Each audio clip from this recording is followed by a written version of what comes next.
Je cède immédiatement la parole à Alexis Medina, qui est maître de conférence en histoire et civilisation latino-américaine à l'Université de Franche-Comté, à Besançon, qui a donc une double formation, master en histoire contemporaine et puis d'hispaniste aussi, avec l'agrégation d'espagnol. Et il travaille sur l'Équateur au XIXe siècle et notamment sur les pratiques politiques, l'histoire de l'éducation, de la science et des voies de communication. Oui, donc bonjour, merci pour l'invitation, merci à Marie et à Emmanuel pour l'organisation de cette journée d'études et pour l'invitation. Alors, moi je vais vous parler justement de la rivalité entre Quito et Guayaquil à la fin du 19e siècle, mais on va dire, cette rivalité a déjà été souvent étudiée, mais moi je vais me centrer plutôt sur plutôt l'aspect conjoncturel, juste avant au tout début de la révolution libérale. Et en fait, la capitalité de Quito remonte à la période Inca. En fait, c'est l'empereur Inca Tupac Yupanqui, lors de sa grande campagne du Nord, qui fonde la ville de Quito, qui devient avec Tomebamba, aujourd'hui la ville de Cuenca, une des deux principales villes du nord de l'empire Inca. Alors, ce n'est pas la capitale de l'empire Inca, mais en tout cas, Quito devient une des bases d'opération d'Atahualpa lors de la guerre civile qui l'oppose à Huáscar. Après l'exécution d'Atahualpa en 1533 par les Espagnols, alors que Pizarro avance vers la capitale de l'Empire, Cusco, d'autres conquistadors se lancent dans une course vers Quito, et c'est Sébastien de Benalcázar qui arrive le premier à Quito et fonde la ville espagnole San Francisco de Quito le 6 décembre 1534 sur les ruines de la ville Inca. 30 ans plus tard, en 1563, Quito devient le siège de l'Audience de Quito, une entité qui existe jusqu'en 1822, donc plus de 250 ans. Après l'indépendance, Quito hérite donc de ce double héritage en tant que capitale officieuse de l'Empire Inca et en tant que capitale coloniale, capitale de l'Audience. Cependant, dès les guerres d'indépendance, on observe une rivalité entre Quito et les autres villes de l'Audience. Les deux juntes créées à Quito en 1809 et en 1810 ne sont pas reconnues par les autres grandes villes de l'Audience, Guayaquil, Cuenca et Popayán, qui, à l'époque, fait partie de l'Audience. Alors, la rivalité entre Quito et Guayaquil en particulier s'accentue au cours du XIXe siècle dans un contexte d'expansion économique et démographique de Guayaquil et de la côte en général, tirée par les exportations de cacao. Cette rivalité se traduit sur le plan politique par un affrontement entre conservateurs et libéraux. Le libéralisme est l'idéologie dominante sur la côte, et à Guayaquil en particulier, et le conservatisme dans la Sierra. Alors, cela ne veut pas dire qu'il n'y a pas de libéraux à Quito, par exemple, ou de conservateurs à Guayaquil, mais ce sont les idéologies dominantes dans chacune des régions. Donc, c'est un affrontement territorial qui prend aussi la forme d'un affrontement idéologique entre libéralisme et conservatisme. Et donc, la révolution libérale de 1895 a été le plus souvent interprété comme le triomphe de la puissante oligarchie agro-commerciale de Guayaquil qui parvient à s'imposer au niveau national. Mais avant même le triomphe de la révolution libérale, la rivalité entre Quito et Guayaquil s'accentue et est déjà visible dans le débat public, comme le révèlent deux événements en 1894-95. 1894, c'est l'expulsion d'un sénateur libéral du Sénat, qui est expulsé du Sénat parce qu'il a été excommunié, et cela crée tout un débat autour du rôle de la religion dans le fonctionnement des institutions, mais aussi sur les relations entre cette côte libérale et cette sierra plutôt conservatrice. Et puis, le tout début de la révolution libérale, en 1895, entre juin et août 1895, où se déroule tout un débat sur les relations entre Quito et Guayaquil. Alors, avant de parler de ces deux conjonctures, 1894-1895, je voudrais d'abord revenir sur l'organisation du réseau urbain de l'Équateur au XIXe siècle. Et d'abord, la zone andine. En fait, à l'époque coloniale, se constitue un système urbain stable dans les Andes de l'Audience de Quito. Les Andes sont alors de très loin la région la plus peuplée du royaume de Quito, face à la côte ou à l'Amazonie. Et cet espace andin est structuré par un réseau de villes fondées par les Espagnols au XVIe siècle ou au tout début du XVIIe siècle. Donc, du nord au sud, Ibarra, Quito, Ambato, Riobamba, Cuenca et Loja, que vous pouvez voir sur la carte. Alors bon, c'est une carte contemporaine, mais ça permet de situer plus ou moins toutes ces grandes villes des Andes. Et ce système urbain des Andes est très stable et demeure pratiquement inchangé aujourd'hui. C'est-à-dire que encore aujourd'hui, les villes des Andes les plus peuplées, ce sont toujours ces villes-là, qui sont en outre des capitales de province. Le système urbain de la côte, en revanche, connaît un développement beaucoup plus tardif au cours du XIXe siècle. La principale ville du littoral est le port de Guayaquil, mais hormis cette ville, la côte compte peu d'agglomérations importantes à l'époque coloniale. Au cours du XIXe siècle, en revanche, Guayaquil et la côte connaissent un essor économique et démographique considérable en raison de l'augmentation des exportations de cacao, notamment à partir des années 1860.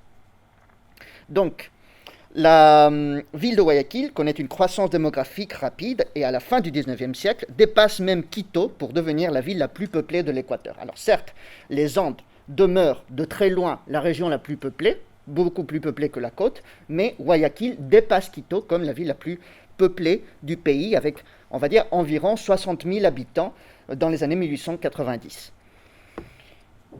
Autour de Guayaquil se forme une première couronne d'agglomérations dans le bassin du fleuve Guayas qui sont accessibles toute l'année par bateau à vapeur. Donc sur la carte, vous pouvez voir Daule, Yaguachi, Milagro, Babahoyo. Quant à la ville de Guayaquil elle-même, elle devient une ville prospère où se constitue une puissante oligarchie agro-commerciale qui se consacre à la production et à l'exportation de cacao, au commerce international, l'import-export et aux activités bancaires. À partir des années 1860, la ville de Guayaquil se dote d'un système bancaire très sophistiqué qu'on ne trouve nulle part ailleurs dans le pays, y compris à Quito. L'idéologie de cette oligarchie, c'est le libéralisme. Et le libéralisme est très bien implanté, est un courant solidement implanté à Guayaquil et en général dans la côte, mais non seulement au sein de cette oligarchie agro-commerciale, mais aussi dans les secteurs populaires, urbains ou ruraux, par exemple chez les artisans de Guayaquil ou parmi les paysans de la côte. Alors que la Sierra demeure plus conservatrice. Alors, comment cet État équatorien a-t-il pu se construire en rassemblant des régions aussi diverses, par exemple cette côte et cette Sierra qui sont si différentes sur le plan économique, politique, etc. Alors, la sociologie historique a essayé de répondre à cette question en analysant le rapport entre les élites au XIXe siècle, les différentes élites régionales, et selon cette approche, en fait, on voit que l'État équatorien qui naît en 1830 est sous le contrôle d'oligarchies foncières régionales, qui représentent essentiellement les trois principales villes du pays, Quito, Guayaquil, Cuenca. Ce sont des oligarchies foncières rivales qui sont cependant amenées à négocier pour assurer un minimum de stabilité politique. Donc il s'agit d'un État fondé sur la répartition du pouvoir et la négociation entre ces oligarchies. Mais l'essor économique de Guayaquil à la fin du XIXe siècle rompt ce fragile équilibre, puisque désormais l'oligarchie de Guayaquil cherche à accroître son pouvoir politique. D'autres approches plus récentes cherchent à expliquer la construction de l'État équatorien en explorant davantage les rapports entre politique et religion. Et entre les années 1860 et 1895, l'État équatorien se construit sur la base du modèle de la République du Sacré-Cœur. Donc le président conservateur Gabriel García Moreno proclame officiellement l'Équateur comme la République du Sacré-Cœur en 1873. Alors García Moreno considère la religion comme le seul lien capable de rassembler un pays aussi fragmenté que l'Équateur, fragmenté d'un point de vue géographique, social, ethnique. Donc García Moreno renforce les pouvoirs de l'Église, il signe notamment un concordat avec le Saint-Siège en 1862, construit un État confessionnel, mais tout en promouvant le développement de l'éducation, de la science et les voies de communication pour créer les conditions du progrès. Donc, tous ces différents éléments permettent de configurer un projet qui est aujourd'hui qualifié comme relevant de la modernité catholique. C'est l'expression utilisée par exemple par Juan Mayhuasca. Donc, il s'agit d'un projet qui cherche à incarner une modernité alternative à la modernité libérale, mais c'est une modernité qui est conservatrice, une modernité qui est catholique. Et ce n'est qu'en 1895 que s'opère la rupture lors de la Révolution libérale, le modèle de la République du Sacré-Cœur est abandonné au profit d'une redéfinition de la nation sur des bases séculaires et commence alors une période de progressive sécularisation qui aboutit en 1906 à la séparation de l'Église et de l'État. Et donc, c'est donc dans ce contexte de reconfiguration territoriale que connaît l'Équateur à la fin du XIXe siècle, ce que Juan Mayhuasca appelle le déplacement régional, c'est-à-dire ce déplacement du pouvoir économique de la Sierra vers la côte. C'est dans ce contexte de reconfiguration territoriale que s'accentue la rivalité entre Guayaquil et Quito dans le cadre des luttes entre conservateurs et libéraux à l'aube de la Révolution libérale. Donc, on observe dès 1894-1895 un débat sur le statut de Quito comme capitale de l'Équateur. Ce débat s'intensifie face à deux conjonctures, donc l'expulsion de López du Sénat en 1894, puis le début de la Révolution libérale de juin à août 1895. Alors, qui est Felicísimo López? Felicísimo López est un médecin franc-maçon, libéral radical de la province côtière de Manabí. À partir de 1889, il s'affronte avec l'évêque de Porto Viejo, Pedro Schumacher, qui incarne l'aile la plus intransigeante de l'Église catholique. Schumacher condamne le libéralisme, les droits de l'homme et menace les journaux libéraux de la côte. López accourt à leur défense, mais il s'attire ce faisant les foudres de Schumacher. Le conflit dure une dizaine d'années. Je vous présente ce tableau qui essaye d'être exhaustif et montrer toutes les étapes de cette polémique. Je ne vais pas entrer dans les détails parce que cette polémique à elle seule mériterait une communication à part. Mais en tout cas, on va dire qu'en 1890, le conflit s'intensifie parce que, par exemple, Schumacher décide d'excommunier Felicísimo López. Alors, López, il ne vit pas mal cette excommunication. D'ailleurs, cet affrontement avec Schumacher lui permet de devenir une des grandes figures intellectuelles du libéralisme radical et par la suite, il devient le rédacteur en chef du principal journal libéral de Guayaquil, le Diario de Avisos. Et malgré son excommunication, López est élu sénateur de la province côtière d'Esmeraldas en 1893. Donc il est élu sénateur. Le Sénat se réunit l'année suivante, en 1894, mais le Sénat décide de l'exclure précisément parce qu'il a été excommunié par l'évêque Schumacher. Donc il est exclu en 1894 par 14 voix contre 6. Donc ce sont les 6 sénateurs libéraux qui votent contre son expulsion, et les autres 14 sénateurs conservateurs votent pour, et sur ces 14 sénateurs, la moitié sont des sénateurs ecclésiastiques, y compris l'ancien évêque de Cuenca, par exemple. Donc Schumacher salue l'expulsion de López, mais celle-ci provoque immédiatement un grand émoi parmi les libéraux. Les libéraux de Quito ou de Cuenca, par exemple, condamnent la décision du Sénat. Et à Guayaquil, la presse, qui est majoritairement libérale, se prononce unanimement contre l'expulsion de López. Outre la presse, il y a aussi une manifestation qui est organisée à Guayaquil, con los gritos de abajo el concordato, mueran los frailes, muera el fanatismo, abajo la Cámara de Senadores y entusiastas vivas al doctor López. Alors, la réaction de la presse de Guayaquil n'est pas surprenante parce que López est à l'époque le rédacteur en chef du Diario de Avisos et donc son expulsion est perçue comme une atteinte à la liberté d'expression. Pour la presse de Guayaquil, l'expulsion de López représente donc la mise à mort des valeurs de la République. Les journaux libéraux dénoncent l'alliance de l'Église et de l'État dans le cadre du Concordat, en ayant recours à des termes tels que dictature, despotisme, cléricalisme, théocratie, tyrannie monacale, absolutisme monacal, et également los tiranos de sotana. Donc, on observe une réaction violente de la presse contre l'Église. Alors certes, c'est une réaction face à un événement précis, donc l'expulsion de López, mais qui révèle également le désir de l'élite libérale de rompre avec ce modèle de la République du Sacré-Cœur. Et l'incident montre plus généralement à quel point l'élite de Guayaquil est désormais consciente de son identité et de sa puissance.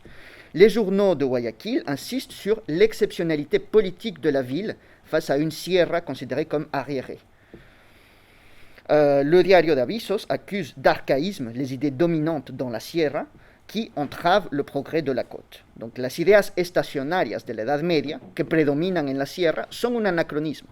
La sierra, que es el vientre, tiene la pretensión de ser cabeza, sin reparar que en sus ideales y puntos de mira, la costa le ha dejado muy atrás.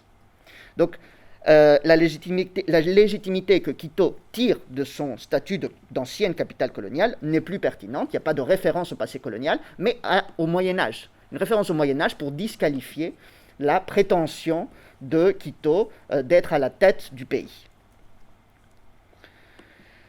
Et la deuxième conjoncture, c'est le début de la révolution libérale, 1895. Donc le principal chef libéral, Eloy Alfaro, est proclamé chef suprême de la République à Guayaquil le 5 juin 1895. Il ne parvient à s'imposer qu'au bout de 2 mois environ, après la bataille de Gatazo le 15 août. Et pendant ces 2 mois, entre juin et août, alors qu'Alfaro prépare son armée sur la côte pour envahir les Andes, plusieurs journaux conservateurs voient le jour à Quito, et ces journaux conservateurs n'ont de cesse de dénoncer les prétentions hégémoniques de Guayaquil. Donc par exemple, on a El Grito de la Sierra, El Pueblo et l'Industrial qui apparaissent à ce moment-là. Alors, ces journaux conservateurs dénoncent donc les prétentions hégémoniques de Guayaquil, puisque en effet, après la proclamation d'Alfaro, Guayaquil devient le siège du nouveau gouvernement libéral. Et ce gouvernement se met à publier son propre journal officiel qui prétend être le journal officiel de la République de l'Équateur, au détriment du journal officiel qui est publié au même moment à Quito par le gouvernement conservateur. En outre, lors de la proclamation d'Alfaro, en juin 1895, les libéraux annoncent qu'ils envisagent de convoquer une assemblée constituante pour refonder le pays, mais que cette assemblée devra se réunir à Guayaquil. Et donc, ces journaux conservateurs considèrent toutes ces initiatives comme une menace contre la capitalité de Quito. Donc, quelque temps après le pronunciamiento en faveur d'Eloy Alfaro à Guayaquil, justement, le Grito de la Sierra, qui est un titre emblématique, est créé dans la capitale. Il entend montrer la volonté de la région andine de faire entendre sa voix face aux prétentions hégémoniques de la côte. Et les titres des 2 premiers éditoriaux de ce journal donnent le ton, La Sierra et Quito destronada. Et ces 2 articles accusent les libéraux et plus largement les habitants du littoral de vouloir renverser l'ordre établi, fondé sur la prépondérance morale et politique jugée naturelle et légitime de la Sierra. Et ce journal ne cache pas son mépris pour les provinces de la côte, qu'il associe à tous les vices, tandis qu'il démontre la supériorité morale des provinces andines, et en particulier de Quito, un exemple de piété et un rempart contre l'anarchie. Et donc el Grito del Pueblo afirma, así como los pueblos del litoral se prestaban a maravilla por su carácter ardiente y bullicioso a las labores de la industria y del comercio, así los de la sierra, ingénitamente dotados de serenidad, cordura y moderación, eran los más a propósito para, en cierto modo, dictar por el buen ejemplo a las demás provincias, sus hermanas, la línea de conducta que en lo religioso, moral y político debían seguir. Donc, l'idée, c'est de montrer cette supériorité morale de Quito face à la côte. Peu après, un des collaborateurs du journal présente même la guerre civile à venir entre la côte et la Sierra, entre ces 2 régions, comme un conflit entre le bien et le mal qui se traduit territorialement par un affrontement entre les vertus de la Sierra et les vices de la côte. Le journal El Industrial, de son côté, considère les habitants de Guayaquil comme des fous, voire comme des sauvages. ¿Cuándo será cuerdo Guayaquil? ¿Cuándo reconocerá la grandeza de la Sierra? Ese pueblo se halla en pleine Edad Media. Encore une fois, on retrouve la référence au Moyen-Âge, mais cette fois-ci dans l'autre sens. En 1894, c'est la presse libérale qui accuse la Sierra de rester dans le Moyen-Âge. Là, c'est l'inverse. C'est le conservateur de Quito qui accuse Guayaquil de rester dans le Moyen-Âge. Mais pourquoi? Non pas en raison d'un manque de développement économique, puisque Guayaquil est une ville très prospère à ce moment-là, mais c'est pour... mais en fait, c'est une manière de montrer l'impiété, de souligner l'impiété de Guayaquil, de cette ville libérale radicale, anticléricale, et qui, du coup, serait propre à un Moyen-Âge encore païen, et ce serait le rôle de Quito d'apporter la civilisation chrétienne à Guayaquil. Donc, ese pueblo se halla en plena Edad Media y nos toca a los serranos ir y meterle por los ojos la luz de la civilización contemporánea. Donc on voit que c'est un langage qui est très violent. Alors, les journaux conservateurs ne déplorent pas seulement l'insolence des habitants du littoral et leur faiblesse morale, mais aussi leur soif de domination, car ils chercheraient à asservir les provinces andines. Et El Grito de la Sierra prévient sur un ton apocalyptique: se vienen sobre los hijos de la Sierra para vejarnos y esclavizarnos, menospreciando nuestras instituciones políticas y religiosas. Certains articles dans ces journaux vont même jusqu'à comparer l'invasion de la Sierra par les troupes libérales de la côte à, par exemple, la colonisation de l'Afrique ou à l'invasion arabe de la péninsule ibérique au 8e siècle. Et donc la résistance des conservateurs à Quito serait l'équivalent de la résistance, par exemple, de Pélage dans les Asturies. Et c'est donc dans ce contexte que El Grito de la Sierra affirme: iremos al combate, lucharemos, triunfaremos, y la perla del Pacífico, Guayaquil, quedará siempre incrustada en la corona de la Sierra. Alors c'est intéressant, c'est la corona de la Sierra, pas la couronne de l'Équateur.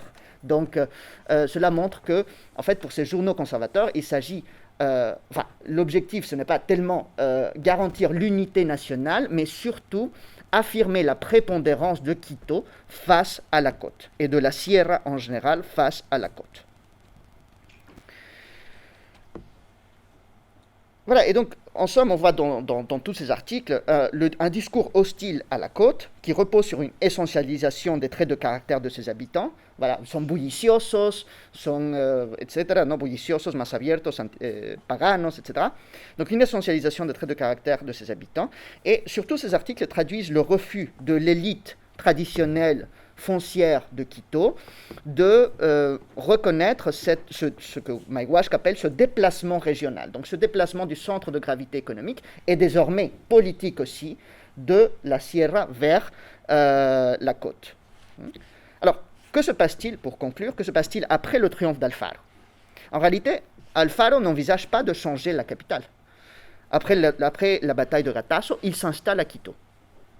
Certes, il effectue ensuite un séjour de plusieurs mois à Guayaquil, à la fin de l'année 1895, et il envisage de faire de Guayaquil le siège de cette assemblée constituante qui est censée refonder le pays, nourrissant ainsi les craintes des conservateurs de Quito. Mais il ne s'agit pas de déplacer la capitale. Et de toute façon, un grand incendie ravage la ville de Guayaquil en 1896, et l'assemblée finit par se réunir à Quito.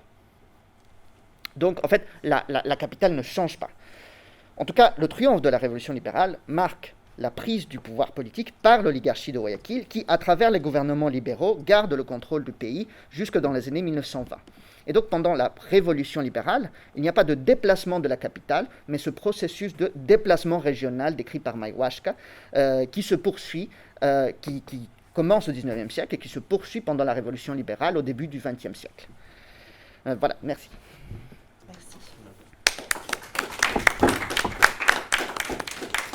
Nous allons tout de suite enchaîner avec les questions. J'ai du mal à formuler la question que je voudrais vous poser. Mais c'est comment les élites régionales d'autres parties du pays ont pris position vis-à-vis de ce jeu politique.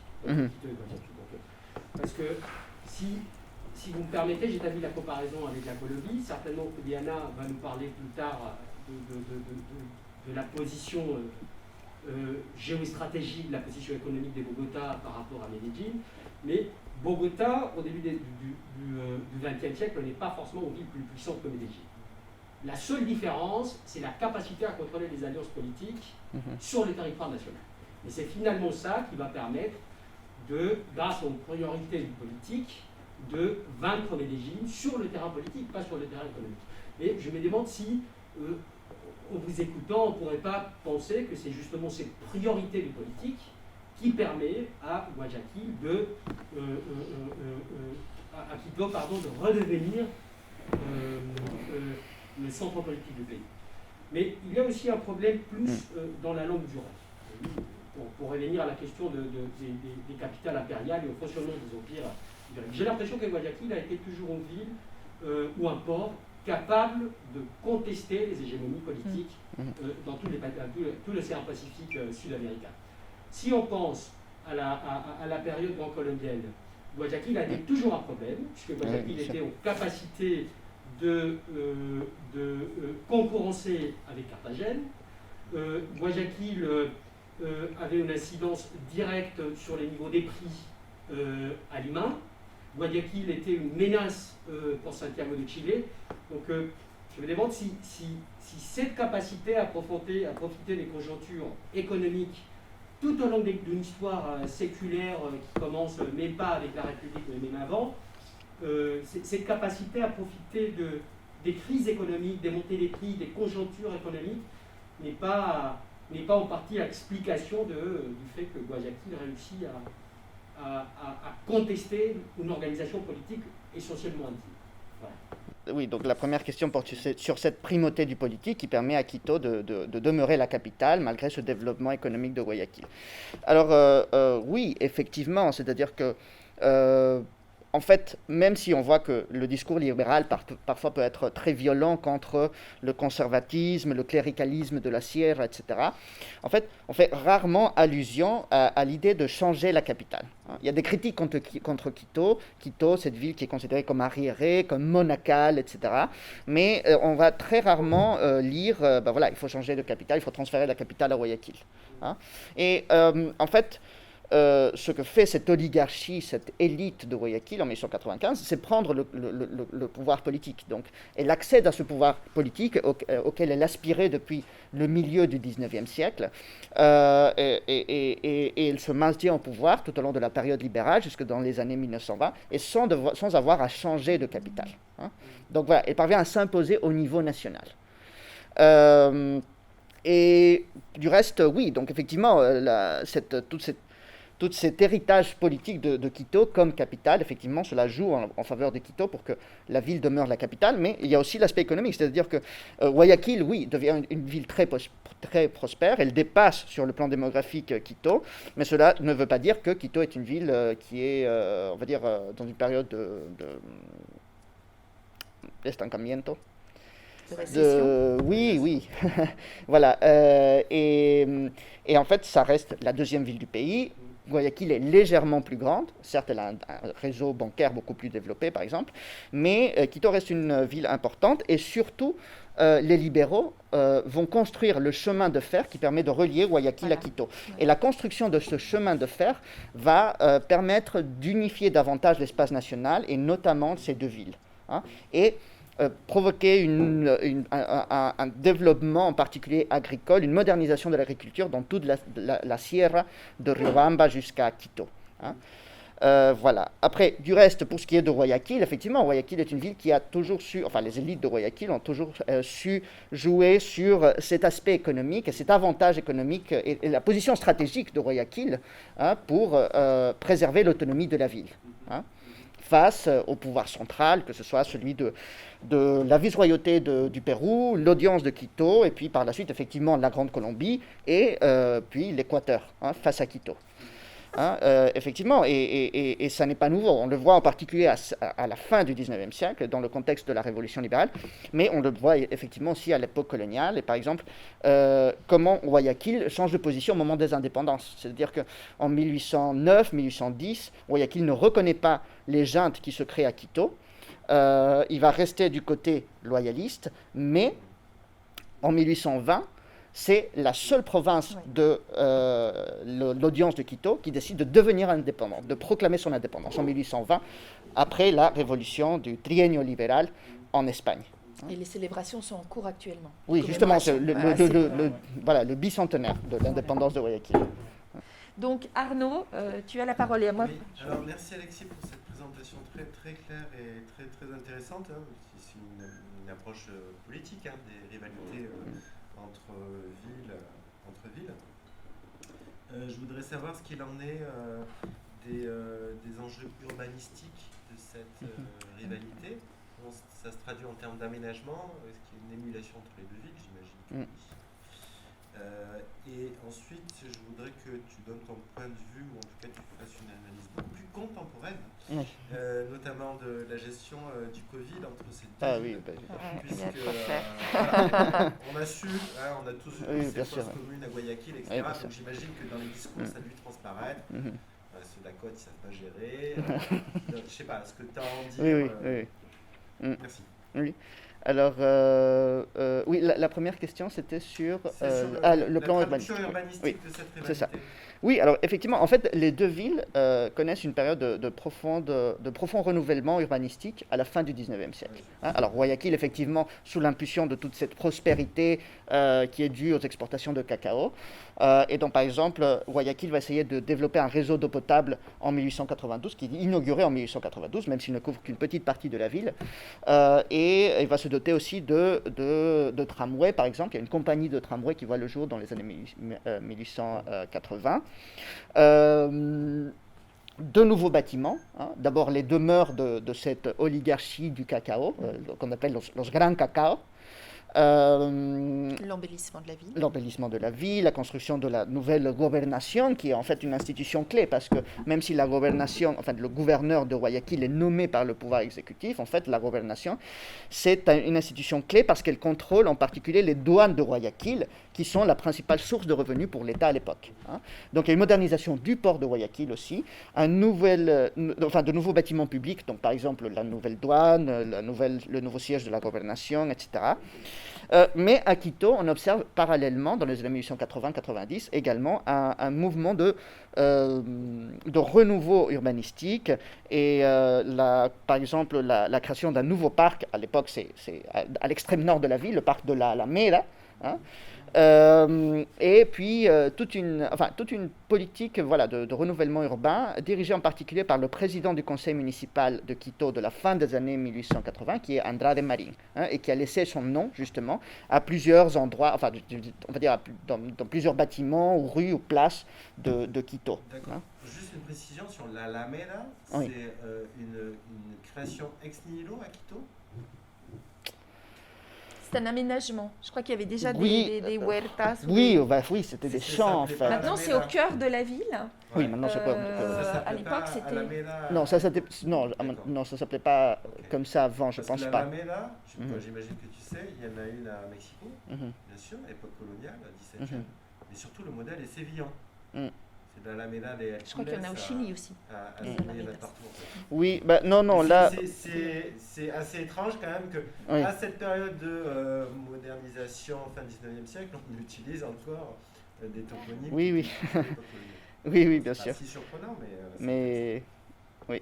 Bon, après, cette Alameda, oui, c'était un projet qui vient se construire, mais justement dans une zone plutôt rurale, à l'extrême nord de la ville, où il y avait plutôt des champs à l'époque. Hein. Enfin, voilà. Donc voilà, et après, oui, en fait, cette rivalité entre Quito et Guayaquil, elle a toujours existé, elle se manifeste de manière diverse jusqu'à aujourd'hui, et on le voit en particulier en ce qui concerne la crise du Covid. Alors, qu'est-ce qui se passe à Guayaquil? En fait, Guayaquil, depuis 30 ans, depuis 1992, est dominé par un parti de droite, le Parti social-chrétien, qui essaye de transformer Guayaquil en une ville, une sorte de laboratoire néolibéral pour l'ensemble de l'Équateur. Hein. Et donc, c'est l'idée du modelo exitoso. C'est l'expression qui revient très souvent pour qualifier Guayaquil. Alors, effectivement, en mars, on a vu que, bon, modelo exitoso, non, c'est pas vraiment. Et en fait, oui, c'est un modèle néolibéral qui se fonde, qui est basé sur la privatisation des services municipaux, par exemple l'eau potable, etc. Et qui en fait n'a fait qu'entraîner un phénomène de ségrégation urbaine que l'on voit dans de nombreuses villes en Amérique latine, mais à Guayaquil c'est encore plus criant. Hein, tous ces quartiers populaires déshérités qu'on appelle los huasmos, hein, et finalement, voilà, on va dire que ce modèle néolibéral a provoqué l'impuissance des autorités municipales à faire face à cette pandémie. Et donc, en un mois et demi, entre mars et avril, on a eu, on va dire, peut-être 13 000 morts. On ne sait pas exactement, on n'a pas de chiffres officiels, mais on va dire plus de 10 000 morts en tout cas. Et encore aujourd'hui, c'est plus de la moitié des morts du Covid en Équateur. À Guayaquil. Plus de la moitié, c'est seulement Guayaquil. Alors qu'à Quito, il y en a eu beaucoup moins, mais cela tient à plusieurs raisons, mais c'est vrai que la gestion à Quito a été... on va dire que le maire de Quito a essayé de prendre cette menace beaucoup plus au sérieux, et finalement le coronavirus ne s'est pas... évidemment, il a une diffusion importante du coronavirus à Quito, mais ça n'a pas pris les mêmes proportions qu'à Guayaquil. Hein. Et en fait, d'un côté, oui, ça peut alimenter un discours régionaliste qui consiste à dire qu'en fait, dans la Sierra, on fait mieux les choses, on sait mieux gérer les crises, mais ça alimente aussi cette critique contre le modèle du Parti social-chrétien à Guayaquil. Hein, dans un contexte politique particulier, c'est-à-dire que l'année prochaine, il y a des élections présidentielles en Équateur, et encore en mars, on pensait que l'ancien maire social-chrétien de Guayaquil, Jaime Nebot, allait se présenter aux élections et en fait c'était le grand favori. Hein. Et en fait, depuis la crise sanitaire, finalement, il a décidé de ne pas se présenter. Hein, alors que jusqu'en mars, il avait tout pour gagner. Hein. Et là, il a décidé de ne pas se présenter parce qu'il trouvait que voilà, c'était trop risqué. En fait, c'est un homme qui est très calculateur et qui ne se présente à une élection que s'il sait ce qu'il va gagner, en fait. Hein. Et là, il a décidé de se retirer, de ne pas se présenter. Parce que, évidemment, tout ce modèle social chrétien de Guayaquil, este modelo exitoso, a été remis en cause par la pandémie. Merci. Merci Alexis. Je rebondis alors parce que les parallélismes sont saisissants. Évidemment, on pense à Oui. des rivalités. Oui, Santa Cruz. Bogota-Medellín, mais aussi Mexico-Puebla à certains moments, La Paz, Sucre en Bolivie. Où là, en revanche, on a un peu le même cas de figure, sauf que La Paz récupère le siège de gouvernement sous les libéraux et avec un contexte qui est très similaire parce que c'est aussi vécu comme une victoire de l'oligarchie, de l'État qui l'emporte sur la traditionnelle oligarchie de l'argent. À Sucre, c'est aussi la ville nouvelle qui l'emporte sur la capitale traditionnelle qui reste toutefois capitale constitutionnelle mais qui n'est plus de fait. Et il y a une actualité tout au long du XXe siècle de cette rivalité, de cette revendication jusqu'à de nouvelles revendications politiques pour changer la capitale ou la remettre là où elle était traditionnellement, qui remontent à il y a quelques années, en tout cas là sous le gouvernement du MAS. Donc j'aurais aimé savoir où on en était un peu de cette rivalité, quelle était l'actualité de cette rivalité, et est-ce que par exemple, lors de manifestations comme les célébrations du bicentenaire, est-ce que Guayaquil a tenté de se positionner, donc il y a eu le Parti Bicentenario côté Quito, est-ce que Guayaquil a eu un rôle ou a revendiqué sa place, parce que même si elle n'est pas capitale, enfin, comment évolue cette rivalité. Et je rejoins la question posée sur les autres villes du pays. En fait, effectivement, comment se positionne l'Ouest, parce qu'en Bolivie, il y a la troisième ville qui émerge, c'est Santa Cruz. Bientôt, ça va être le pays des trois capitales, en fait, parce qu'eux aussi revendiquent plus de modernité, il y a plus de gens, il y a plus d'industrie, voilà. Est-ce comment Cuenca se positionne aussi en Équateur face à cette... Oui, en fait, oui, plusieurs choses. Donc, par exemple, la ville de Cuenca, oui, c'est la troisième ville de l'Équateur, mais en fait, elle est très loin derrière Quito et Guayaquil. Hein. Quito, c'est plus de 2 millions d'habitants, Guayaquil, 3 millions, Cuenca, c'est 600 000 habitants. Donc, c'est vraiment loin derrière Quito et Guayaquil, qui sont donc les deux principales villes du pays. Après, ce qui caractérise l'Équateur, c'est qu'il y a plusieurs villes petites et moyennes, et même plusieurs grandes villes, d'entre 20 000 et 200 000 habitants. Hein. Donc, par exemple, on le voit dans la Sierra, alors il y a Tulcán, Ambato, enfin toutes les villes que je signalais tout à l'heure. Et donc, c'est un système urbain qui est assez complexe et en plus, ça dépend des provinces. Donc, par exemple, dans la province de Manabí, sur la côte, qui est une province très peuplée, en fait, on va trouver seulement 2 grandes villes de plus de 200 000 habitants et tout le reste, ce sont des petites villes des villes d'entre 20 000 et 60 000 habitants. Oui, en fait, il y a d'autres villes qui ont aussi leur tradition politique, leur désir d'autonomie. Par exemple, Loja, qui se trouve à l'extrême sud du pays, Cuenca aussi, hein, qui a une identité régionale aussi très, très particulière. Mais en fait, par exemple, au XIXe siècle, Cuenca va jouer plutôt un rôle d'arbitre dans les conflits entre Quito et Guayaquil. Hein. Et ça va être très souvent le cas encore au XXe siècle. Et après, l'identité politique de Cuenca se construit sur l'idée d'efficacité. Efficacité, par exemple, de tout ce qui est service public. Et c'est pour ça que, par exemple, lors de l'Assemblée constituante de 2007-2008, les députés de Cuenca demandaient que la ville devienne le siège de la Cour suprême de justice parce que la justice à Cuenca était assez efficace et elle était à jour dans le traitement des cas, contrairement aux autres tribunaux. Hein. Voilà, mais en fait, le plus souvent, les autres villes, donc par exemple Ibarra ou Ambato ou Riobamba, sont plutôt sous l'influence de Quito. Et donc c'est pour ça qu'en fait, on présente l'Équateur du 19e siècle comme ces trois ensembles. Guayaquil, avec toutes les agglomérations qui se trouvent autour. Quito, qui représente en fait la Sierra Centro-Norte. Donc c'est Ibarra, c'est Quito, c'est Riobamba, c'est Ambato. Et puis le sud avec Cuenca et Loja. Voilà. Après... donc il y avait la question de ces différentes villes, comment elles se positionnent. Je ne sais plus s'il y avait une autre question. Sur les commémorations. Ah oui, sur l'actualité. Oui, après, à Guayaquil, par exemple, il y a tout un mouvement, en particulier d'une partie des chefs d'entreprise de Guayaquil, qui cherchent à affirmer l'autonomie financière de Guayaquil. Et pourquoi pas avancer vers un modèle fédéral. Alors, c'est une position qui reste encore, on va dire, qui n'est pas encore une position dominante à Guayaquil. Il n'y a pas un mouvement autonomiste aussi fort comme on peut le retrouver par exemple à Santa Cruz, justement, ou dans d'autres départements de la Bolivie. Mais voilà, c'est une idée qui existe. Cette idée que, comme Guayaquil, c'est une ville aussi prospère, eh bien, il faut qu'elle ait une plus grande autonomie fiscale, financière, etc. Après, pour ce qui est des bicentenaires, je ne sais pas du tout, je ne sais pas trop parce que je ne sais pas ce qu'il en est des commémorations. Normalement, c'est en octobre, là, c'est ce mois-ci. Ça a commencé, il y a des conférences. Enfin, oui, je veux dire ça, bien sûr, mais après, pour ce qui est, pour ce qui est des commémorations officielles organisées par la municipalité, etc., bon, tout ça, ça a été un peu chamboulé par la pandémie. Donc, je ne saurais pas trop dire si... alors, si ça va se traduire par un renouveau de cette revendication d'autonomie, etc. Ce qui est sûr à Guayaquil, c'est que, par exemple, à Guayaquil, on déteste Bolivar. Parce que Bolivar, c'est celui qui met fin à l'indépendance de Guayaquil en 1822. Voilà. Et il y a toute cette revendication sur la décentralisation. Donc je parlais tout à l'heure de ce courant fédéraliste, on peut l'appeler comme ça, notamment chez les chefs d'entreprise de Guayaquil, mais en tout cas, en général, ce qu'on observe à Guayaquil, c'est l'exigence de décentralisation. Ça oui, le terme est souvent utilisé, la décentralisation. Une plus grande décentralisation et qui ait une plus grande autonomie de la province du Guayas et en particulier de la ville de Guayaquil. Et justement, la ville de Guayaquil a obtenu, de la même manière que Quito, le statut de district métropolitain.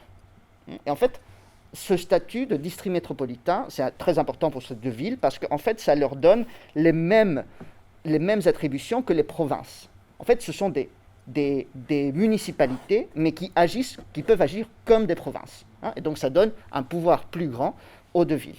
Et donc, effectivement, c'est en 2000 que Guayaquil et Quito deviennent des districts métropolitains. Donc, il y a tout ce discours sur la décentralisation du pouvoir. Ça oui, ça c'est clair. Et puis, ce courant fédéraliste qui, on va dire, est plus minoritaire, mais qui existe, et notamment dans les milieux d'affaires. Et peut-être pour rebondir sur, justement, alors on va voir dans quelle mesure est ce supposé héritage précolonial de la côte est mobilisé dans les commémorations, mais on voit monter à travers des sujets de conférences, de débats, l'affirmation, mais qui n'est pas nouvelle, ça date de la fin du 19e. J'étais en train de lire les travaux de Maria José Jarín, qui a travaillé sur les premiers musées, notamment le musée municipal de Guayaquil et sa fondation, par rapport justement à cette Quito qui serait une ville inca, ancrée, alors là, enracinée dans une tradition millénaire. On a une sorte de concurrence avec le rescate, l'insistance, mais qui va crescendo ces derniers temps, de spécificités, on va dire, précolombinas liées à la région. Alors, ce sont beaucoup d'expositions, beaucoup de débats, et aussi sur l'idée de spécificité de la côte liée à certaines, entre guillemets, je ne sais pas comment les appeler, de nouvelles catégories ethniques. Alors on a la mobilisation du Montubio, du Cholo de la Costa, qui existait, mais qui là prennent véritablement depuis ces 15-20 dernières années, à travers des associations, une visibilité qu'ils n'avaient pas nécessairement avant. D'ailleurs, le Montubio est pueblo dans la Constitution de 2008. On va voir, oui, justement, c'est pour ça que je suis l'affaire aussi de ces commémorations. Et du coup, pour revenir au colonial, Quito, pour ceux qui connaissent un petit peu, c'est tellement évident. Donc, je veux dire que la trame coloniale, je me demande si elle n'est pas protégée par l'UNESCO. Oui, c'est patrimoine. C'est classé à l'UNESCO. Bien restaurée, etc. Qu'en est-il à Guayaquil, que je ne connais pas du tout. est-ce qu'il reste encore du colonial? Et est-ce que tu peux nous rappeler juste la date de fondation de Guayaquil, quoi? Alors, C'est quoi? C'est au 16e, hein? C'est au XVIe siècle. J'ai 16e, plus la date en tête, Ok, mais non, c'est peu au importe, XVIe mais siècle aussi. c'est au Hein. début, quoi, C'est le XVIe siècle aussi. Ouais, oui, oui. Qu'est-ce qui reste de colonial à Oui, bah à Guayaquil, il Guayaquil? reste plus grand-chose. Ouais, c'est ça, mais j'imagine. alors, ça tient Alors là, c'est toi qui le dis. Enfin, je veux dire, s'il y aurait Oui, quelqu'un enfin, si quelqu'un de Guayaquil était par là. rapport à Quito, en tout cas, à Quito Oui. ou Cuenca, Qu'est-ce qui saute aux yeux, en tout cas?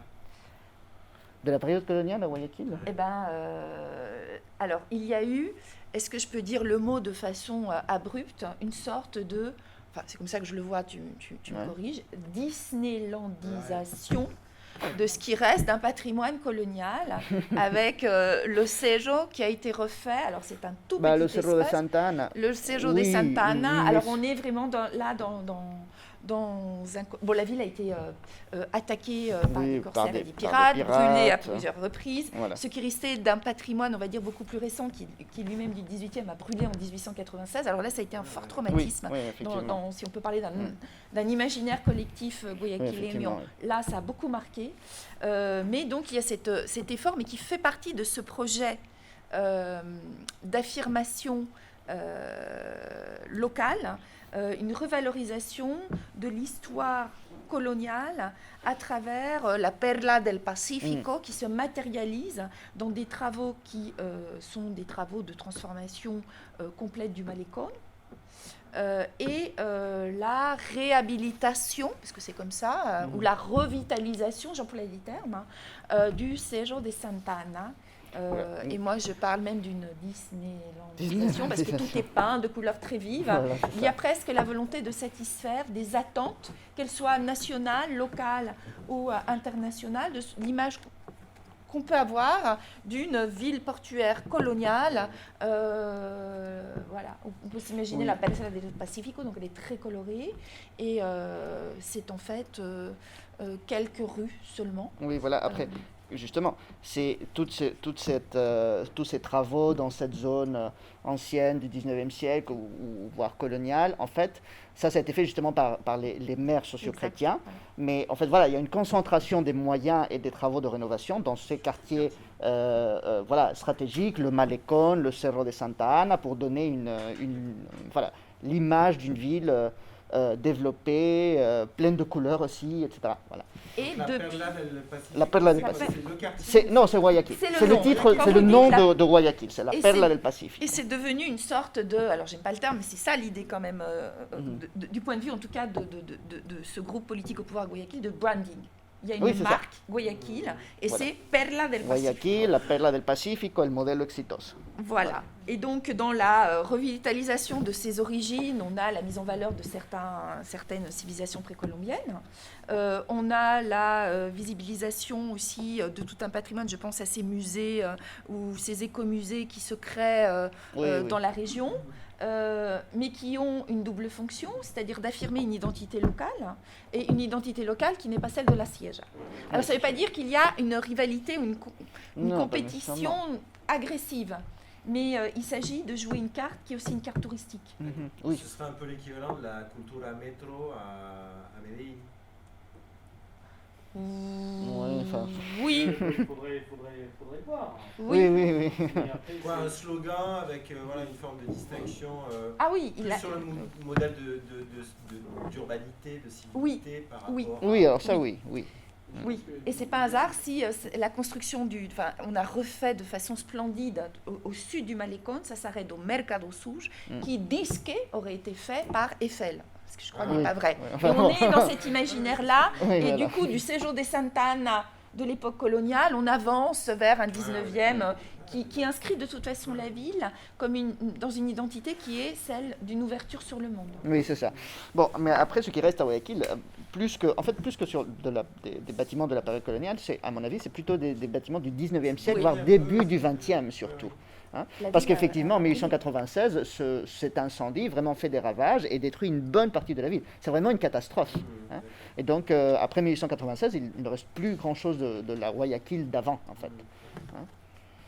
Et par rapport à Quito notamment, effectivement, ce qui reste de la période coloniale, c'est finalement c'est assez peu de choses par rapport à Quito surtout, parce que Quito, oui. on a énormément d'églises, de couvents, d'églises baroques, voilà.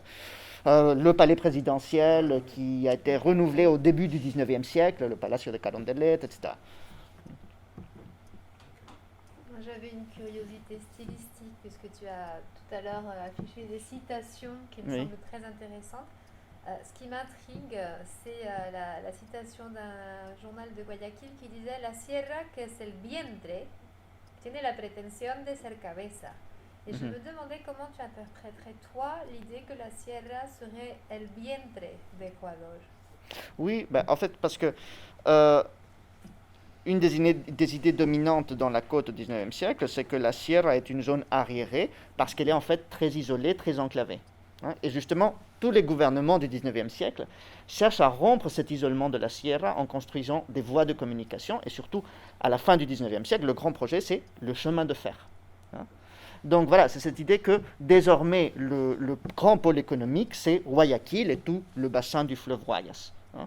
Et ce serait vraiment Guayaquil, la cabeza. Et non plus la sierra qui serait devenue une sorte de ventre mou, si vous pouvez dire comme ça, du pays. Hein.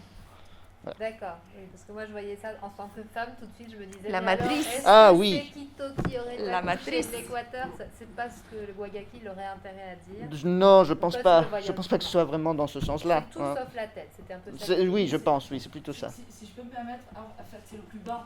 C'est Ouais. il y a une En plus, sur oui, les- bien sûr. C'est ce Exact. qu'il y a de plus bas. Et Ouais. en fait, ça a rapproché aussi des visions qu'on avait, je crois, des maladies dégénératives, du crétinisme, enfin notre crétin des Alpes, Mais c'est vrai. qui est là-haut, Oui, oui. enfin, et qui est là-haut, isolé, et donc une espèce de sous-catégorie. Et là, je crois que c'est ça. Oui, oui. C'est vraiment Oui, une c'est plus de ça, sous-catégorie oui. par rapport à l'esprit. Mm. Et c'est la terre, mais ils viennent de la terre, ils viennent d'amour aussi. Mm. Voilà. Merci. Dernière question, est-ce que des questions apparaissent peut-être dans la conversation? Je vois un commentaire de Diana. Si Guayaquil es la perla del Pacífico, Valparaíso es la joya del Pacífico.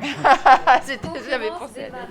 Oui, c'est ça. Voilà, mais j'ai pensé à toi, Diana. Mais ça, c'est intéressant parce que je Oui. pense que cette question, Guayaquil a été capable de concurrencer pendant très longtemps. Je Oui. pense que c'est toujours la question, c'est une question des grandes activités, avec les systèmes portuaires de Valparaíso, de Lima, voire d'autres villes dans le nord des Amériques. Et cette question des branding de vendre Ouais. Guayaquil, ça a quand même un impact important, ça, il ne faut pas le négliger. Hein, Mais ça a aussi un Ouais. impact important dans la population elle-même. Bien sûr. certainement. Enfin, je veux dire, il y a déjà une identité locale forte, hein, et ce branding qui est dirigé aussi à l'extérieur hein, a un impact très fort, finalement politiquement parlant, dans la ville même, auprès de ses habitants. Bien sûr. C'est donc, je pense pour ça aussi que Extérieur et intérieur. Exactement. Au Mexique, il y a aussi un label maintenant qui est donné à certaines villes qu'on restaure et où on installe un maximum de commerce parce qu'on sait que aussi bien les Mexicains que les étrangers vont aller d'abord dans ces villes-là. Ok. Le nom m'échappe, mais il y a Los aussi Pueblos le... Mágicos. Pueblos Mágicos, oui, ça doit être ça. Oh, c'est joli. Voilà. Et pour terminer, un petit commentaire sur l'idée d'une rivalité. Les gens de la côte sont appelés par les Ah oui. Serranos los Monos. Los monos. Los Monos. Pour revenir à cette... voilà, j'y ai pensé en lisant... voilà. Pour définir la frontière de l'Amazonie, en fait, les Péruviens appelaient les Équatoriens los monos. Hein, et donc en Équateur, on dit, ben non, enfin, surtout les gens de la sierra disent, ben non, nosotros no somos monos, los monos, c'est ceux de la côte. Voilà, c'est les gens de Guayaquil. Voilà. Très bien. Merci. Merci beaucoup et puis à tout à l'heure.